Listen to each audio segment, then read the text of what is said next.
اس کے بعد ایک آخری سوال جو اس میں دیا ہوا ہے وہ یہ ہے کہ ٹیلی فون، انٹرنیٹ پر نکاح و طلاق۔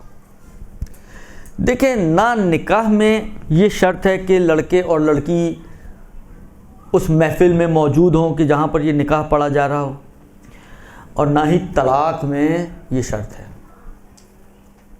حضور، حاضر ہونا، پریزنٹ ہونا اس محفل میں، یہ کوئی شرط نہیں ہے۔ لہذا یہ ہو سکتا ہے لڑکے اور لڑکی کراچی میں بیٹھے ہوئے ہوں، کراچی میں بیٹھے ہوئے لڑکے اور لڑکی نے مثلا قم یا نجف میں بیٹھے ہوئے دو مولاناؤں کو اپنی وکالت دی ہو نکاح کے لیے، اور وہ دونوں مولانا مثلا کسی حرم میں بیٹھے ان کا نکاح پڑھ لیں۔ درست؟ نہ انہوں نے جو نکاح پڑھا ہے نہ انہوں نے، کیونکہ بلاخر حرم میں، بہت سے حرم میں اپنا موبائل لے کے جا سکتے ہیں۔ کربلا، نجف، سامرہ، کاظمین موبائل ممنوع۔ صرف ایک امام رضا کا حرم ہے جس میں آپ موبائل لے کے جا سکتے ہیں، اور مسجد النبوی ہے۔ باقی تو بقی میں تو آپ بیٹھ بھی نہیں سکتے ہیں، لہذا وہ تو ویسے ہی وہ دوسرے اعتبار سے مظلومیت ہے وہاں کی۔ لیکن آپ بیٹھ کر آن لائن آپ کسی کو دکھا سکیں تو یہ نہ حرم کیا کہتے ہیں مدنی میں ممکن ہے، ممکن اس اعتبار سے کہ وہ دیکھیں گے تو وہ آپ کو فوراً بھگا دیں گے، موبائل بند کروا دیں گے، اس قسم کی چیزیں ہوتی ہیں۔ حالانکہ کہیں آپ چھپ چھپا کے بیٹھ گئے اور آپ نے کر لیا تو ہو بھی سکتا ہے، یعنی ناممکن والی سچویشن ہے، لیکن حرم امام رضا میں تو سب سے آسان ہے، وہاں پر کر سکتے ہیں آپ۔ مکے میں یہ کام آسان ہے، باقی حرموں کے صحن میں باہر کے حصے میں آپ یہ کرنا چاہیں تو یہ ہو سکتا ہے۔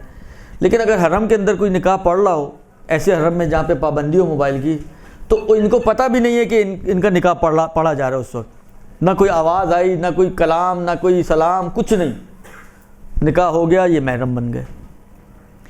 اسی طریقے سے طلاق بھی ہے، مرد نے کسی کو وکیل بنا دیا اور اتھارٹی دے دی، اور اس نے اس کی اجازت سے شرائط کو مد نظر رکھتے ہوئے طلاق جاری کر دی۔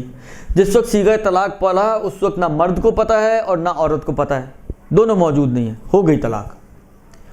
بس انٹرنیٹ یا فون وغیرہ پر نکاح طلاق فی حد نفس ہی اس میں کوئی حرج نہیں ہے، ہو سکتی ہیں۔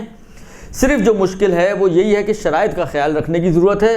وہ اگر شرائط کا خیال رکھتے ہوئے نکاح پڑھے گئے ہیں، فون پہ پڑھا گیا ہے، اسکائپ پہ پڑھا گیا ہے، انٹرنیٹ وغیرہ جو بھی جس موجودہ وسائل کے ذریعے پڑھا جائے، اس میں فی حد نفس ہی کوئی حرج نہیں ہے، یہ ہو سکتا ہے۔ صرف جو مشکل ہے وہ شرائط کی ہے، وہ اگر فلفل ہو رہی ہیں تو یہ نکاح اور طلاق اپنی جگہ پر بالکل ویلڈ ہیں، اور اس میں کسی قسم کی کوئی مشکل نہیں ہے۔ برحمتک یا ارحم الراحمین، وصلی اللہ علی محمد وآلہ الطاہرین۔